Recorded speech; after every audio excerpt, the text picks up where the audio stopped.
Hello and welcome to day 12 LJL, officially unofficial. And we are back once again. A huge day though, a lot of big games coming up. But let's introduce the desk today. Kashka and Master One, welcome in. Hope you're having a good morning, very early, but the sun is, well, kind of shining. It's a little bit cloudy though, but hopefully your days are going good. Kashka, what are you going to make of today's games? Today's games, they're definitely interesting because let's be honest, Sunday it felt to me like kind of the opposite day in LJL. A lot of things happened that I wasn't expecting to, and so today is the day to set the record straight. We've got first game Burning Core, Rascal Jester, both of them in this massive tie at the same points, but coming in with very different momenta, so to speak. Yeah, 4 teams sitting at second place, 7-4 on the record. I don't know if this has happened. Obviously, Master One, you've been here a lot longer than I have. Is this a normal part of the region, or is this just this year everyone said, you know what, we're going to win a lot of games? We do have some precedents to get clumps, but normally not this bad. Normally it doesn't get this kind of congestion because we don't normally have 2 teams doing the reverse of one another. Commonly for DFM to just win out, but you don't normally have a team go this bad in the first few round robins. So I mean, it's allowed us to be in this very special spot, I feel, more than anything else. Yeah, congestion is a bit mad. Maybe they'll add a charge to it soon, but it's a sentiment where this first game means big things, right? Burning Core, Rascal Jesters. The winner of this will take themselves a little bit one step closer to being that sole second place. And it feels like these 2 teams have kind of had opposite seasons, you know? Rascal Jesters had a bit of a shaky start. Burning Core seemed to be solid.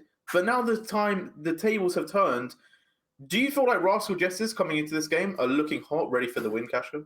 Absolutely. And I think not the least of the reasons is because they have just beat DFM on Sunday. But also they are on a 4-game winning streak where they have looked honestly really damn good. And then on the other side, Burning Core, in their last 5 games, they lost 3 of them. And one of the wins they had against V3, that did not convince me. Like, that was the candidate for the first V3 win, and for Burning Core to be the team they did that against is not faring good for them. Yeah, no, definitely a little bit concerning if you are having very close games to V3. Shout out to V3. Obviously, they are improving, but at the same time, you're Burning Core, you're second place. It should be something that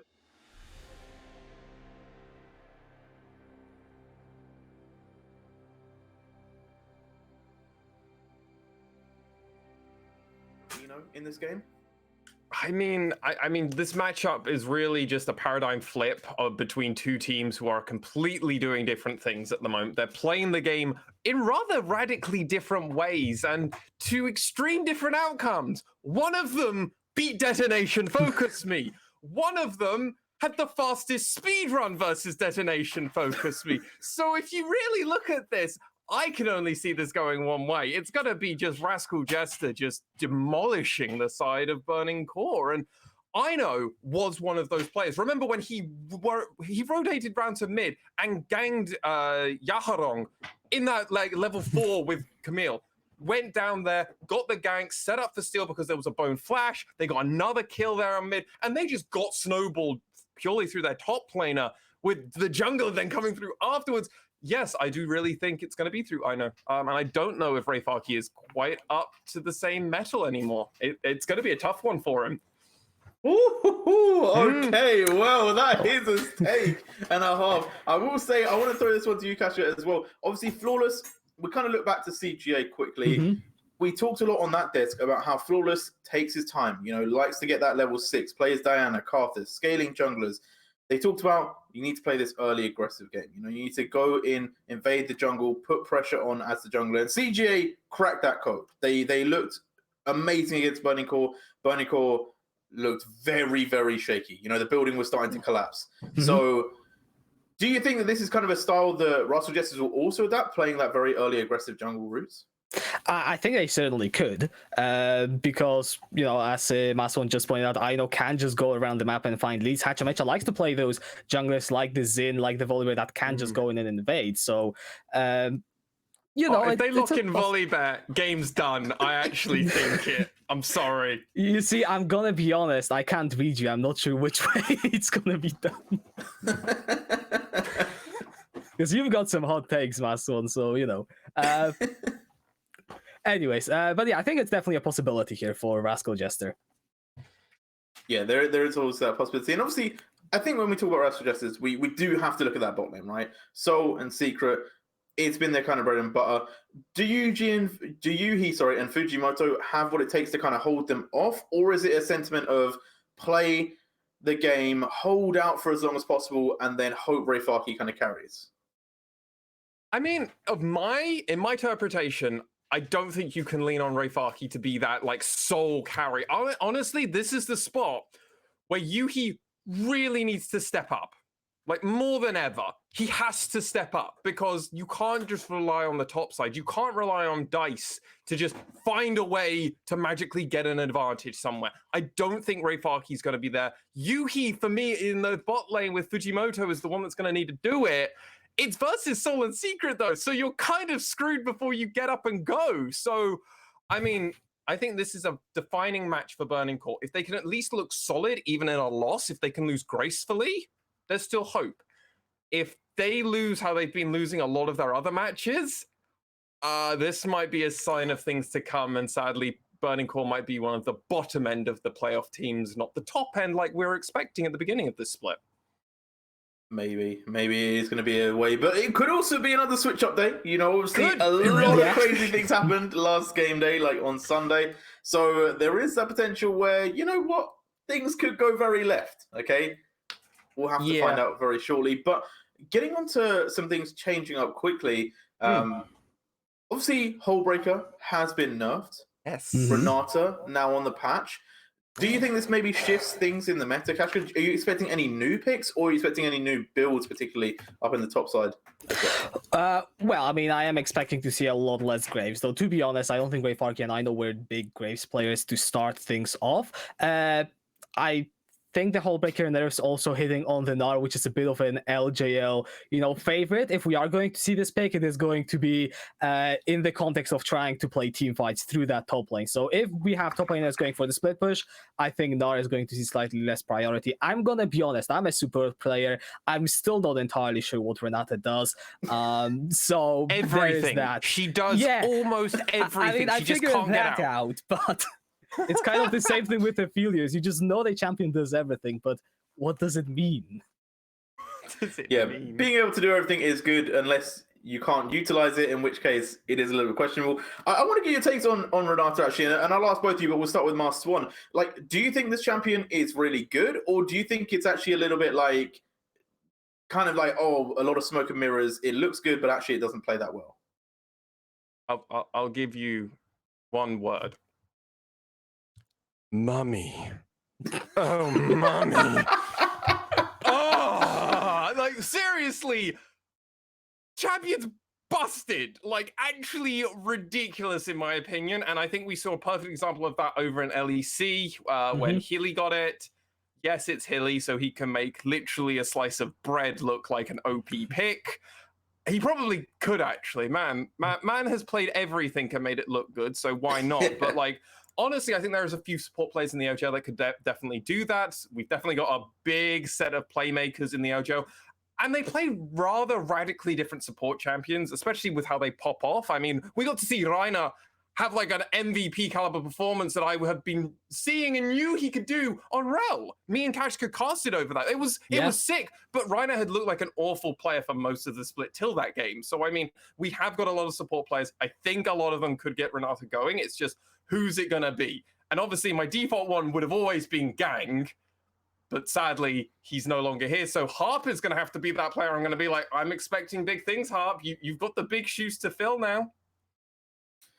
Yeah, and for you, Kashka, do you think that Renata is going to be a big hit on the Rift, or do you think that she's a little bit of a miss? I mean, she's got a lot of potential, right? I think the revive is probably the most obvious mechanic to go with, and just how well that pairs up with something like a hyper carry. If you can just give a late game ADC 3 more seconds of hitting enemy champions, even if that doesn't result in kills, that is quite big. So Yeah, I think there is room with how the AD carries are currently being played right now, with the Berserk as well, against the enemy carries. That is going to work pretty damn well. But yeah, it's down to the supports, because I'm going to be honest, when I see Rails being picked in, 2022, that's not necessarily what I'm expecting most of the matches. Well, maybe we'll see if they get picked today. We are going to throw over to the Game 1 pick and ban. Master One, Kashka, have a good time, and I'll catch you after the game. Well, I sure hope for some good time.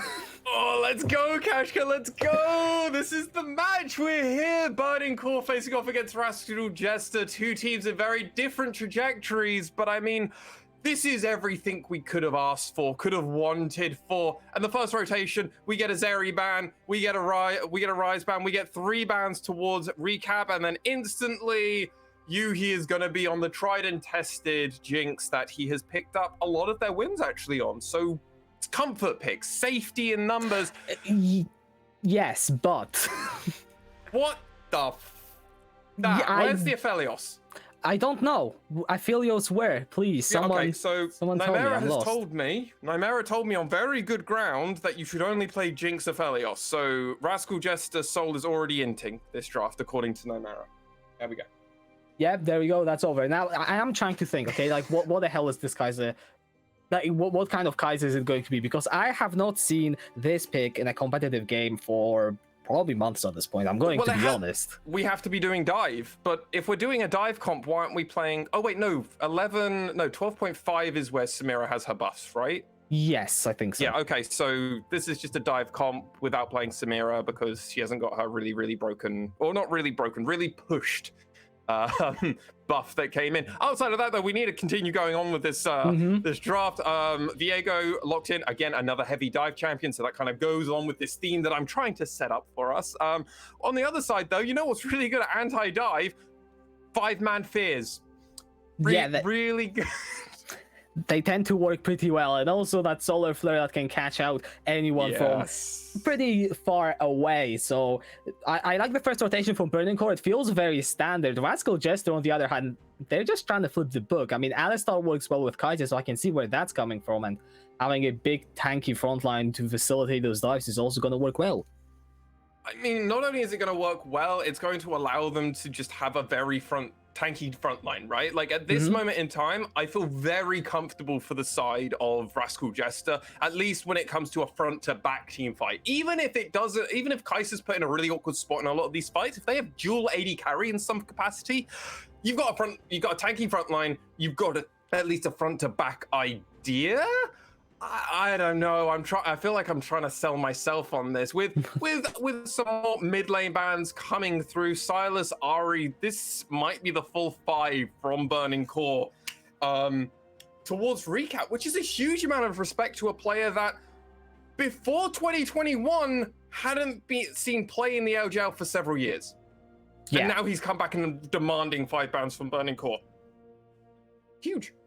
Yeah, bit of a turnaround, I have to say. Darius also just thrown out against Ray Farkey in case I mean, that would make happen. your life a bit easier when you can. Exactly. Yeah, that is the 5th mid lane ban, with the LeBlanc now taken away by the side of Burning Core.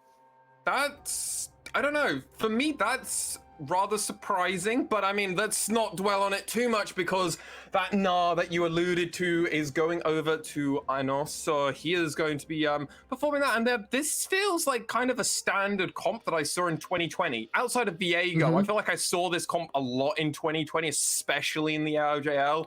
Now, Burning Core, are we going to get the old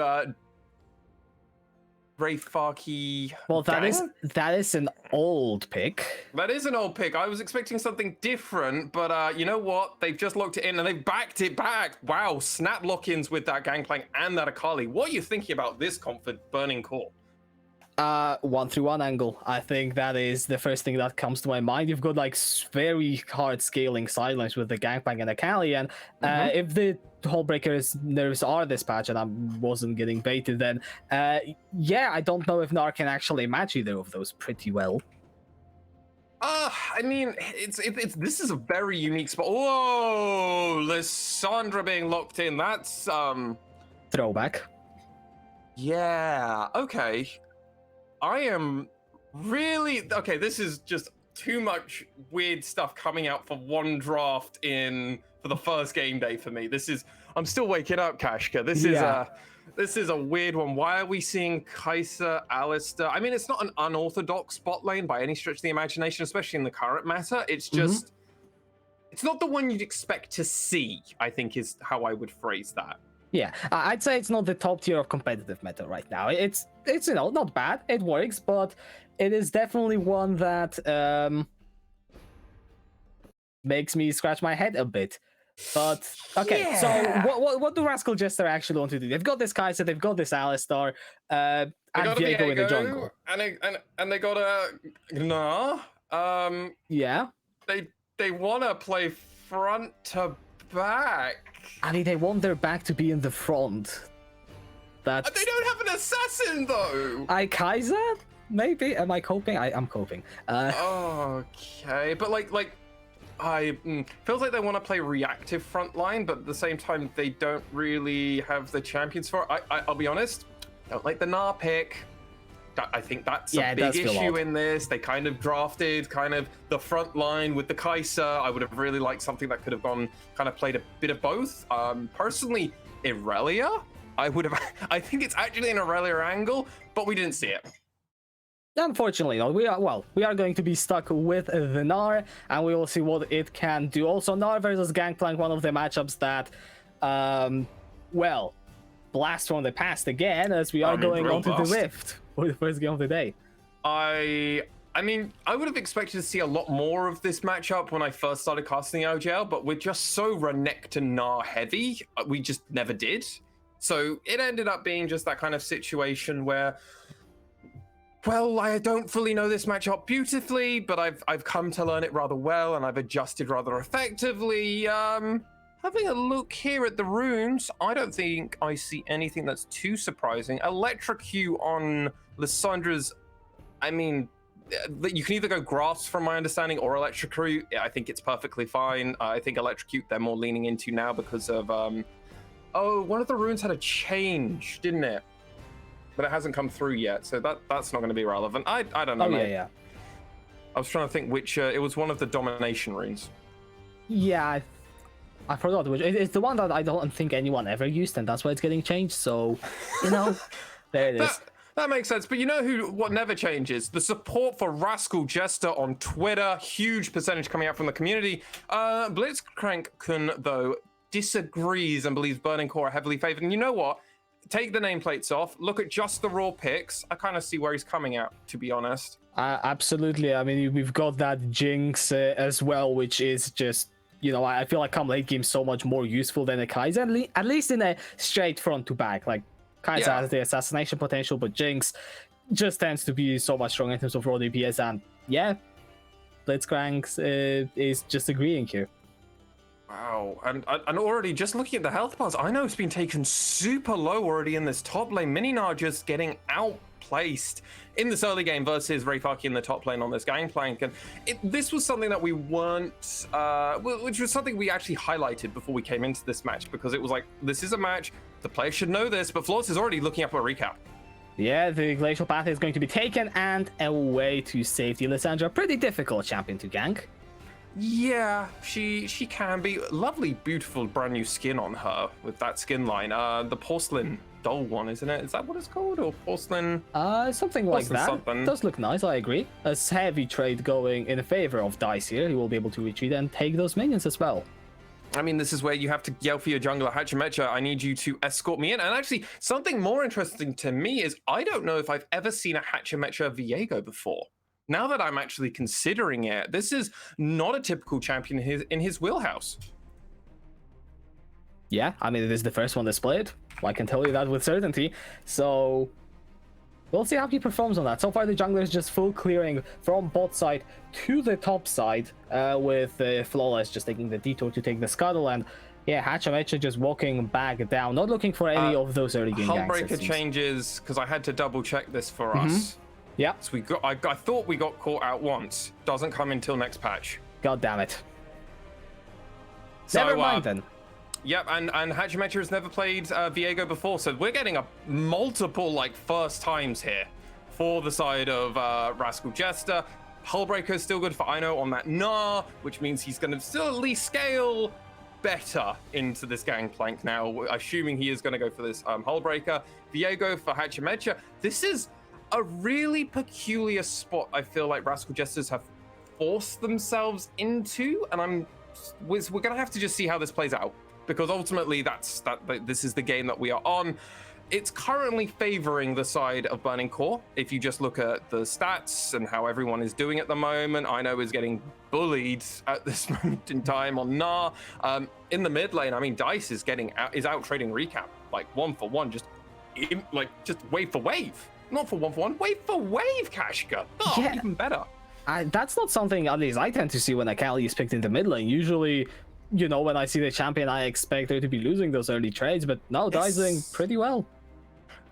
Yeah, very unexpected, but I mean, this is a spot that you can get put in as Recap. If your enemy is getting banning you out pretty aggressively, especially your pool, and Dice and Recap don't share a huge pool of champions. Obviously, there's overlap. They are both mid lane players, but the ways in which they like to attack the game is slightly different. This is a perfect representation of it at this moment in time. Pre-6, Dice is just causing absolute havoc for Recap. And look at these trades. They just keep weaving in and out, going in and out of the shadows, coming in, trading effectively with their Q, sometimes chipping them away, and then just forcing them to keep popping potions. And I mean, if you keep doing that, you're just going to get wave advantage, you're going to get lane control, and this is not typically how it pans out, though, when you do get early and aggression in the mid lane. You're normally able to have jungle control and river control. Sadly, though, they're not going to be getting this first dragon because Rascal Jesters are just more reactive and did their resets better.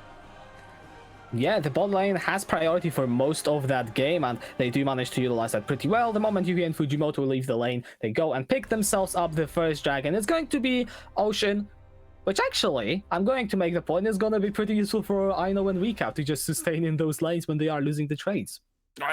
Weirdly enough, yeah, it will actually. It will completely help them do that, and not only that, but it allows them to get that first point on that Dragon Soul. We just don't know what that is. It's a mystery gift for later.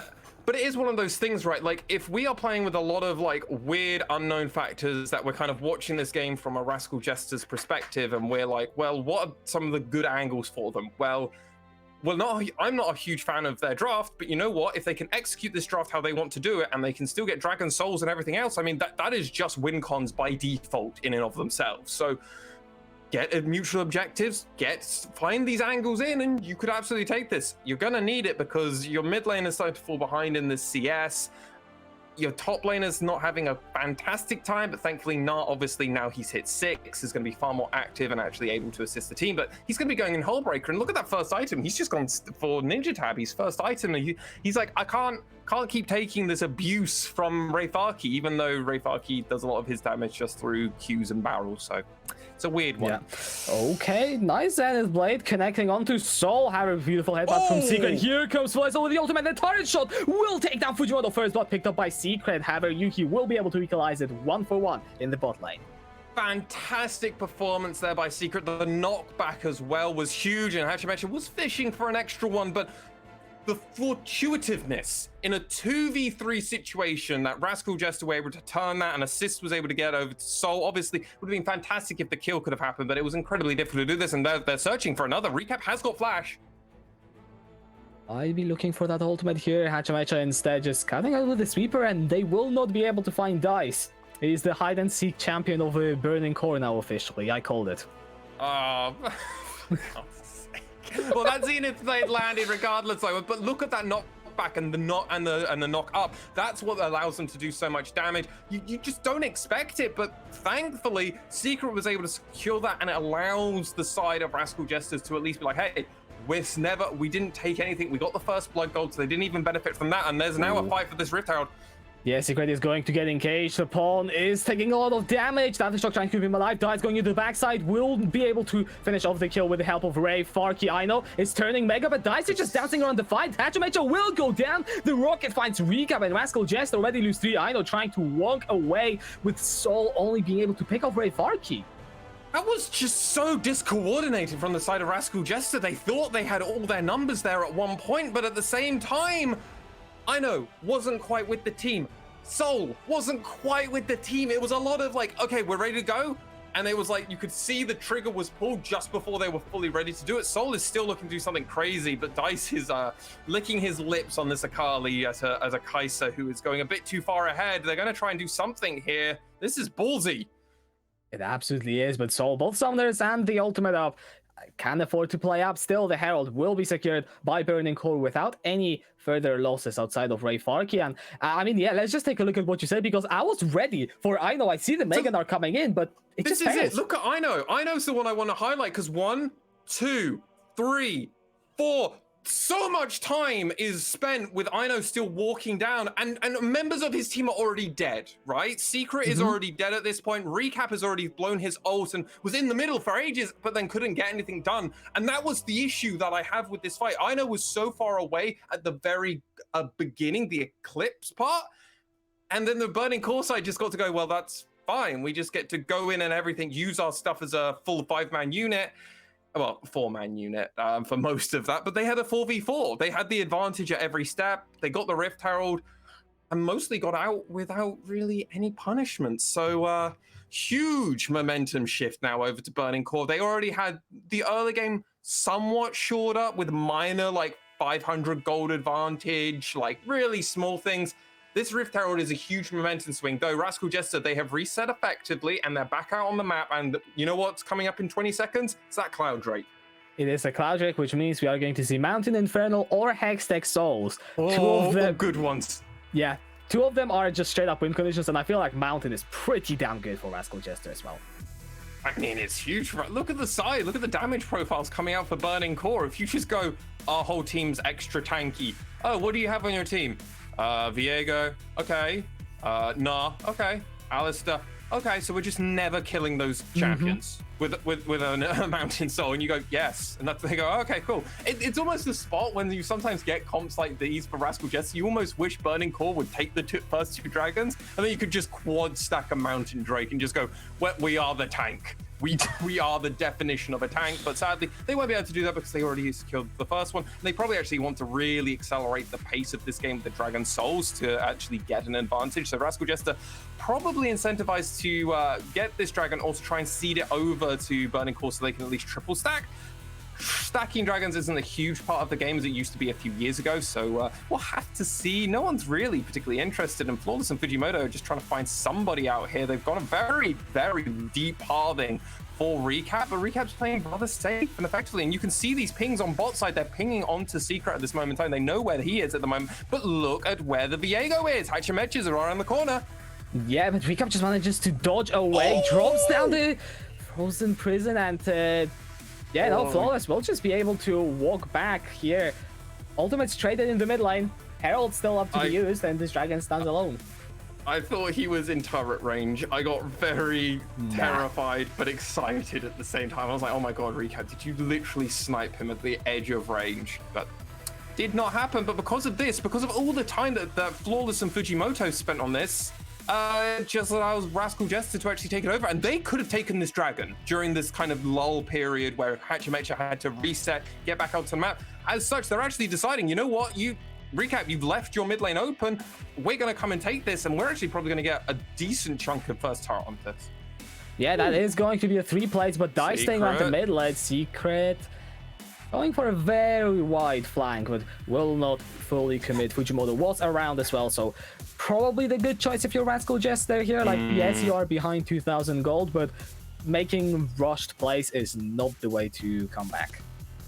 No, and it's not like anything is like really bad at this moment in time. Like, yeah, Yuki has got an extra kill over Soul, but Soul just got a turret plate, so it kind of goes, well, that's almost basically just a kill in and of itself. Soul also has a lot more CS over Yuki at this moment in time, almost a full 30, which is kind of mental because Jinx outranges Soul. Like Yuki just outranges Soul. That's the issue, though. When you're playing against a player like Soul's caliber, he has been shown to exploit other AD carries who give him an edge. He will take it an absolute mile. And I mean, that first blood, we have to harken back to it over in the bot lane.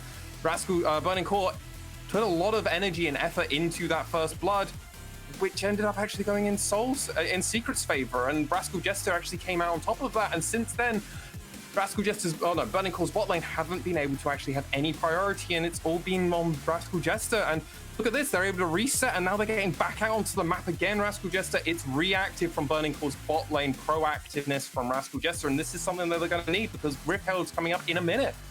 Yeah, and now that first mythics are being picked up, let's focus more about how these teams look in the mid game, because the biggest, I think, feature of Kai'Sa versus Jinx is that come mid game, Kai'Sa is very much stronger than the Jinx.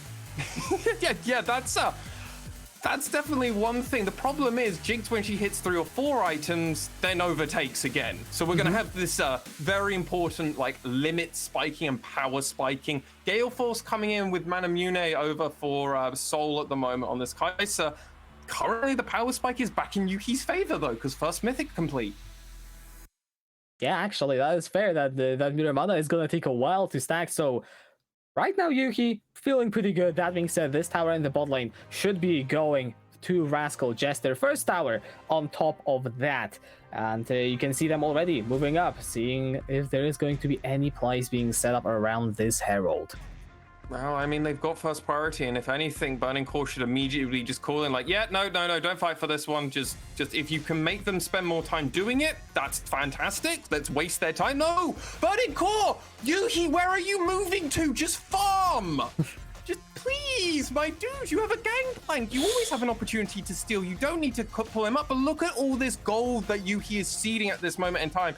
We're not going to dwell on it much longer because definitely both these teams want at least to jostle and fight around this Herald. It's second Herald, so it's less to fight for. So I'm surprised so much effort's being put in from the side of Burning Core on this one. Yeah, honestly, that's not the standoff I am expecting to see at 60 minutes for the second Herald. Secret is gonna stand guard on the push at the entrance to the river, and Fujimoto just walking forward. The whole of Burning Core are looking to see if they can find the pig, but Soul, he's got Cleanse, he's got Flash. You're not going to be picking him off. Recap has got his ultimate, so your target selection is going to be fairly limited unless Flawless can find a massive ultimate through the entire team, of course. Can the team just do something? Yeah, I mean, Rascal Jesters at least always have priority. I think part of the issue is they've been trying to play around mini Narbar, and they weren't quite sure how to perfectly get it. I think now they've just said, screw it, we're just going to pull the trigger and go for it. Recap almost getting caught on, though.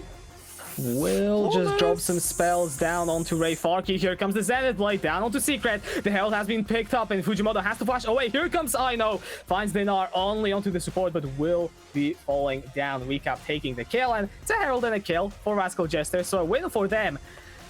And man, rest in peace all that gold that got wasted in the bot lane.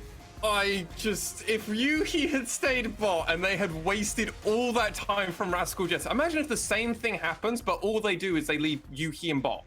Like, how does that go much differently, realistically? Because Yuki didn't do much in that thing. It was just a jostle. It's no flame, it's just a jostle. It's just trying to find that positioning, the angle, and everything else. They try to waste a lot of time. I don't know if Burning Core were trying to like wait them out and then be like, okay, we're going to trade Dragon for Herald, but the timers were off. So really weird spot. I completely agree with you. So much gold was just left alone on the table there. And Rascal Jester are going to be really happy with this because now look at the gold difference. There's 1k gold difference between these two AD carries, and Mountain Dragon's up in a minute, and Hachimecha is already getting this Rift Herald down. They're going to force priority in this mid lane, and they're going to try and get the third Dragon. That's going to be sole point if they're able to secure it. That's huge. Yeah, basically textbook play here for Rascal Jester. Aino is 2/3 on that Narbar as well, and both teams are grouping around. Dice in the top lane. Yes, yeah, not all. Dice in the top lane does have the teleport if he wants to. Here comes over the wall, the ultimate from Flawless, and he will not be able to take the Dragon. Dice teleporting into the middle of the fight. Fujimoto finds his end plate onto Aino. Dice looking in, and Recap goes into the backside as well. Yuki has to flash away. Soul unable to find the kill just yet, and Dice is just dancing around. Soul is dead, sorry, and Recap will not fall down. Rascal Jester lose 3. They find a Dragon, but Burning Core are coming out with the kills. Yuki was still alive at the end of that. So much was used for Recap, but he didn't actually secure the kill on Yuki, and he was able to just wail on people afterwards. Also, huge call out to Ray Farky. Absolute mad stacks of damage, and that's the Trinity Force coming through. That's the difference of going Trinity Force first item on a Gangplank versus a Hull Breaker on a Gnar. Didn't play out. Again, I know I want to highlight him because he plays a decent front line here, and it's Hachimecha. He won't miss his smites. But look at this. I know has gone Mega, and then we watch. And then we watch, and look at him. He's just kind of tanking a lot of this damage. He can't do anything. He has to jump away. As he jumps away, that's when Recap goes in, and you can see the discoordination. I mean, it's so important to highlight, obviously, the amount of work that Fujimoto did in that fight. Obviously, the immediate eclipse, Leona ultimate and everything onto Soul, basically killing the follow-up that was coming out from Recap. But honestly, it's a second fight where I have to highlight Aino. He's just not really playing these team fights beautifully. He didn't play that one around Herald great. He only was able to ult Fujimoto, who was virtually dead already. He's kind of playing the tank part of Gnar correctly. We're just not seeing those ultimates come out. And until we do, I mean, Rascal Jester, you keep falling behind these team fights. You got the objective, but you're seeding gold over into Burning Core's pockets, and they're starting to hit some pretty big power spikes now, and I'm getting worried, Kashka, for them. They're almost on Soul, but will it matter? That's going to be the question. It is the massive question that is going to be posed for Rascal Jester, but Dice on that Akali, I mean, we saw the damage in the team fight. He's just running everywhere, and honestly, when more items are going to be picked up on that champion, I am scared. I couldn't even cover it because there was just so much to cover in that team fight alone. It's the kind of thing where we could probably do a whole like 20-minute breakdown video on like this is this one and this is really important, X, Y, and Z. Burning Core are playing these team fights just front to back better, but they have also drafted a front to back team comp if they have to play a 5v5. Rascal Jester haven't really, and that was something that we questioned and queried in the pick and ban phase, and it's definitely been coming up more and more. Thankfully, their hands are rather good, so there's no question of ability, of execution. It's just, where is it going to go? Thankfully, they do have scaling. They have got a Viego. They've got the Kai'Sa, as we've already highlighted. Jinx will outscale a Kai'Sa, but I mean, if Kai'Sa just gets damage items going, there's the Nash's Tooth, which is a huge accelerator of damage for her. You don't normally go for Rift Maker until third item, and that depends if we're going for the standard path that I normally play. But I mean, I'm not a huge Kai'Sa aficionado, so I'm not going to put too much energy into the thought process of the build that I typically do for Kai'Sa, because it's my Kai'Sa, and that's not it's not Soul's Kai'Sa. It is not. And well, we saw a glimpse of what happened in that fight with, you know, Recap going in onto Yuki, and if there isn't that solar filler, or if Soul can just dodge that away, or, you know, use his Sounders, I will hold on with that point though, because Soul alone in the mid lane will have to burn the clans. Flash, Zenith Blade will be flashed away from Foam. Soul, but there's the solar flare and he's just dead. That's it. Just again and again and again and again, and I've just realized something that I need to do on the broadcast because we haven't got the right kind of music, so we're just gonna just get that working. just pretend that didn't happen the whole time. Well, we've got a team fight, so I have something to talk over. Secret is just tanking a lot of damage. That is an Alistar. He will flash over that wall, and I know now, finding just, well, missing the stun onto Ray Farky. Dice is in the backside though, Hachamecha, and Secret in some trouble. The Rookin though, onto Aino will be able to find the kill, and now Recap trying to find Dice, but Dice just has so much damage, so much sustain. He will take Recap down, and that's 3 kills extended. Burning Core, 5,000 gold in the lead. They are just stomping through those fights. Yeah, and hey, you might have Dragon Soul Point coming up for you, but if your whole team has perished, doesn't really matter. I am very surprised, though, that Burning Core are already trying to back off. There is an opportunity here if the side of Rascal Jesters immediately run down to this dragon. They're not. Hachimesh, where are you going? Just run for it. But this all started at the very beginning, as you highlighted so poignantly at the very beginning. This was Soul getting caught out. Yeah, they used a lot of resources, 2 ultimates to actually secure that kill on Soul. But they end up winning the overall team fight that ends up breaking out. And this is just Soul getting, Secret getting caught out, and then the rest of the team going, well, we've got to try and make up something. Huge damage coming out. And this is just a 4v5 kind of scenario where they're just better at playing around the objective. Huge ultimate coming out, but it's Dice. Dice just took so much damage, but actually outputted more than the side of Rascal Jester. When you can be the tank and the damage at the same time, I guess it's just the best life to have. Dragon was taken by Burning Core, by the way, so that was off the table as well.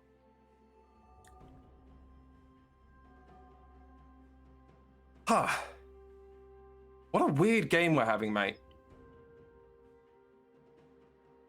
Hello? Oh, I can't hear you, Kashka. Maybe you have died.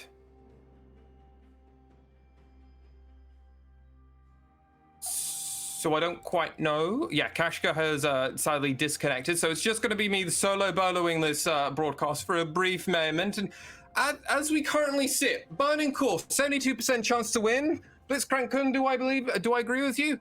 Yeah, I agree with you. I think that was a perfect point. That Mountain Drake number 3 beforehand, number 4 actually, that fight, the fact that Soul got caught out, and the fact that they actually then opted into playing around a team fight. I understand they were playing around Vision, but it's just not the particular situation you want to really find yourself in a lot of spots. And now this basically puts Burning Core into the spot where now they just play around Vision. They want to play the Vision game. They want to be playing around this Baron. And as it currently stands, Ino has got his teleportation. He can do that. And as you can see, there are the pings coming out on the mini-map from the side of Burning Core. They are highlighting that they have no vision in the bot side, so they don't want to play around that empty vision. So what they're going to do is they're basically going to put Ino in a really bad spot to actually try and force through without any vision. But look at this, Flawless. They have got vision deep into the side of Burning Core's jungle, and they're running in. Rascal Jester getting collapsed on, but Fujimoto gets taken so low. Rapid fire cannon coming out, but there's not going to be much of a follow-up. It's not a rapid fire cannon, it's the Super Mega Death Rocket. Burning Core opted into that fight. Fujimoto got caught out, and these Kai'Sa Ws keep getting thrown out, and a lot of damage. Oh my god, Yuki, you might be dead if they decide to jump for it. Are we gonna go, Soul? No, we're not feeling it. Okay. But that means Burning Core at this moment in time have been pushed off pretty far, and Soul is just gonna clear everything out as it stands for the moment. And we're back to just a stalemate moment. Though Rascal Jester are able to secure top turret, and that's fantastic for the side of Rascal Jester, because it gives them a bit of reprieve. It gives them a bit of a moment to breathe and kind of look at this game and go, okay, what are our angles to play around? Where can we actually find mutual objectives? Where can we find things to play around? Their next obvious objective and spot they're going to want to look at is going to be this mid turret. They already got a Rift Herald down way later. Remember, it was second Rift Herald. So now it was that third one. We're just going to have to see how they actually find the angles and optics to actually get that third one. It would be big, because if you compare the two teams at this moment in time, Rascal Jester have got the side lanes, which is hilarious, because remember, Kashka actually highlighted that Burning Core were going to be the side lane team. As it stands, Rascal Jester are actually being able to play the side lane slightly better and get those turrets in the side. And I mean, it just goes back to where I said Yuki probably should have stayed mid. Oh no, should have stayed bot lane. They could have got that bot turret. They didn't. Now again, it's just Rascal Jester playing slightly better macro. And this is something the team has done ever since this version of Rascal Jester, at least the 4 core. Obviously, Kanatsu was in 2021. Ino joining for 2022. 2 fantastic rookie players in 2021 coming around for 2022.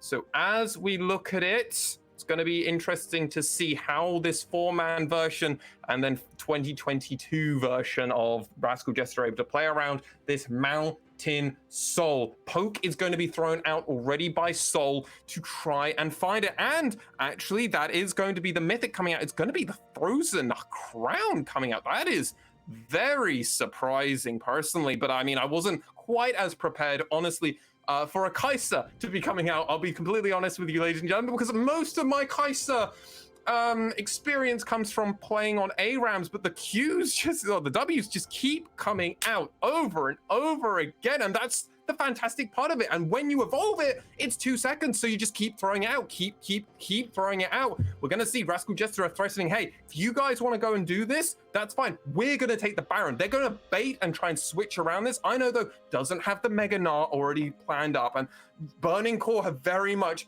destroyed the opportunity for Rascal Jester to really have any vision. But at this moment in time, they're actually already signed the Baron. They pulled themselves back off. Ino has almost got Mega Gnar, and they're running down. Remember, if they're going to make this call, they need to do it now, because Mountain Dragon has just respawned up, and the whole side of Rascal Jester are already on it. They're going to take it down as best as possible, but the moment that they do that, Ray Farkey's immediately on it. They're getting seeded off. Ray Farkey's the only one taking it, so this is actually fantastic, because look at this. Burning Core don't have all the vision. Rascal Jester don't. They're losing the dragon. They don't even realize it, and they haven't actually got anything for their time. Ray Farkey's been doing it this whole time.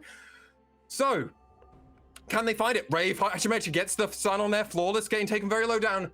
Ultimate from Leona. Blown for naught. But was it for naught? No, because they were able to secure that dragon And again, Rascal Jester throw out their pink wards and they immediately go back onto this Baron. They don't have a fantastic quick bursting Baron, but thankfully with Kai'Sa, they're not the slowest team in the world. As it stands though, Burning Core coming back in, trying to find the angles, trying to find the opportunity. Soul throwing out those W's, as I've mentioned before. Fujimoto is going to be the benefactor, or rather, on the other side of it. But Flawless straight onto Soul, has to burn the cleanse immediately, and then they're back on the back line. Look at this, they get the burn onto that, and that's one over for the side of Rascal Jester. Soul does get treated off. Huge Mega Death Rocket coming through, and then Flawless coming through with the Veil of Shadows. Massive damage from this Hecarim. Doesn't get taken down, and Viego Reset City Baby is here to stay.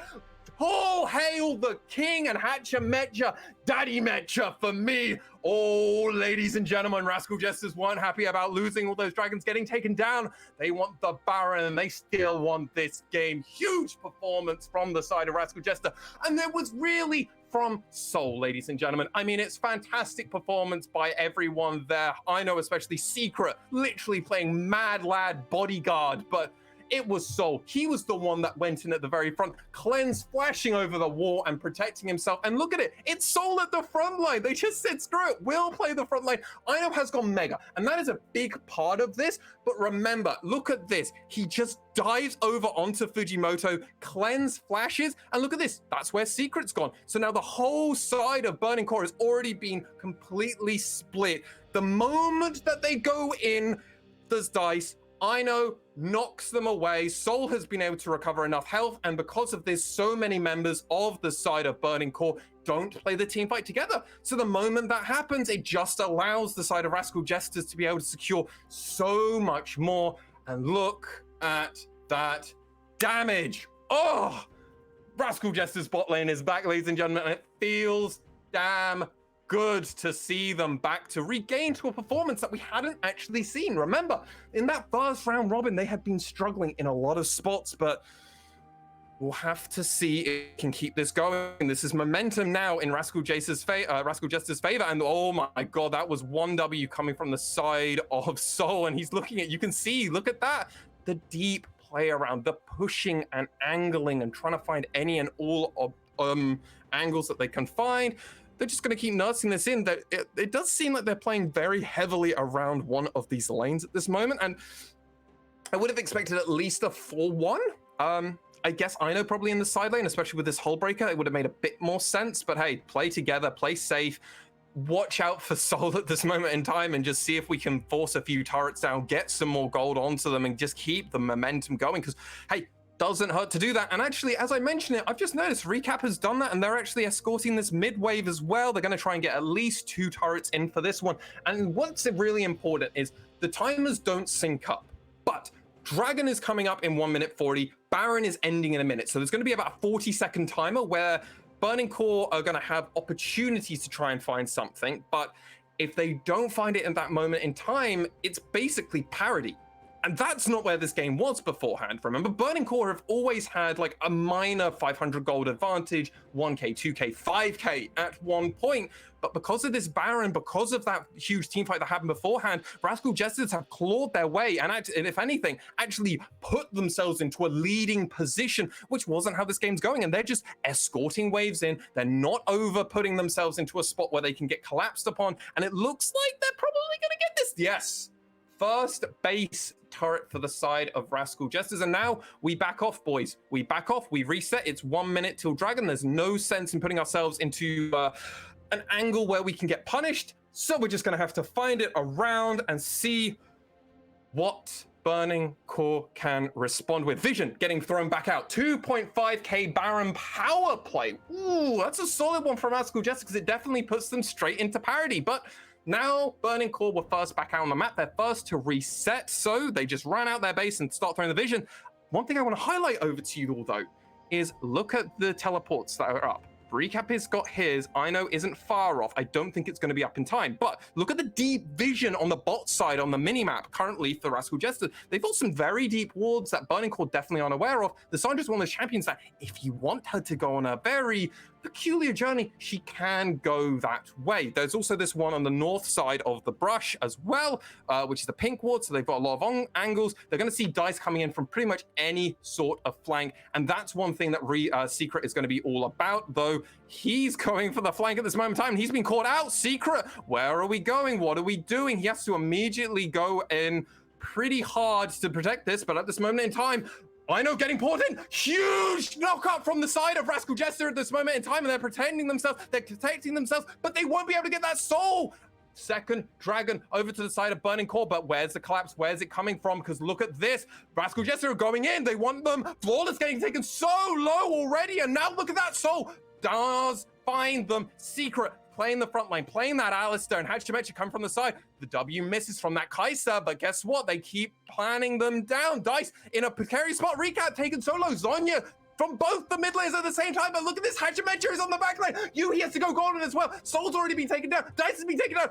Recap's been taken down. Soul, you want this win? You want everything? Take the Jesters all the way. Take them there. Look at this. Teleport already coming down from Dice to get back into the space. They want to keep running them down, but I don't think they're going to be able to end the game at this moment in time. Fujimoto gets taken low. Look at that. I'm going to escort myself through there. Don't even have to land it onto you. Brayfarky, I'm going to go even further, and Soul doesn't miss with these W's. He actually just keeps pushing further and further forward. Another W onto Dice, and you're getting taken solo. The whole side of Rascal Jester, Zenith played in. Rascal Jester, are we going to be able to win this one? Burning Core members falling as they try and defend their base, and it's going to be Rascal Jester that take this win. What a decisive fight. It was all over the place, but I'm absolutely flabbergasted with the performance there. Huge win from the side of Rascal Jesters, and I'm almost just in shock of how it went over. Wow, what a game. Kashka, you're back with me, sir, yeah? I am fuming right now. Woo! I missed it. Yeah, internet issues. I'm not gonna dwell on it too much. Regardless, mate. Yeah, Burning So Core. catch me up, because I left and it was not much was happening. Let's be honest. And then I come back and I hear you have this massive call. So what's going on? So ultimately, it came down to a Baron dancing fight. But you know what? I won't go into it. Baron dance fights happened. Lots of like jostling around. Burning Core not knowing their limits is how I will end it. We're going to go over, actually, Kashka, to a short break because J-Real will probably run us through everything on that desk. Don't go anywhere, ladies and gentlemen. We'll be right back.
Hello and welcome back after what was an explosive and definitely a bit of a roller coaster of a game.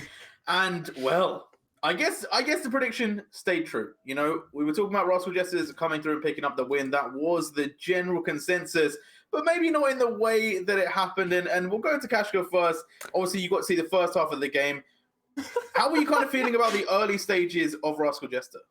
Well, I mean, as I said, I only really saw up until like 20 or so minutes, so it looked shaky early game, at least from what I've seen before I went. So, like, in the break, Masson refused to tell me what happened in the game, but from what I've seen, it was looking like on the way for Burning Core to just play their front to back team fights. Dice was getting kills on the account, was looking pretty damn good, and yeah, the Jinx pick working out as intended for Yuhi, and I guess that just never materialized at the end of the day. Rascal Jester were able to come back. Yeah, they were able to come back into it, and to be fair, I think this is kind of the story, at least of what I know of Rascal Jesters, right? It does feel like they're not necessarily the most early game dominant, but then they do have good team fighting in the late game, and I've seen this kind of story happen a few times this season. But for Burning Core, I'm a little bit shocked, 29 minutes in, around that Baron. Obviously, you talked about Baron dancing before we went on to break, Maswan. But what's going on, man? Why can Burning Core not close out those moments? The indecisiveness of where they want to put their players into side lanes, if they do or don't, was something that Kashka and I noticed from about the 14-minute mark.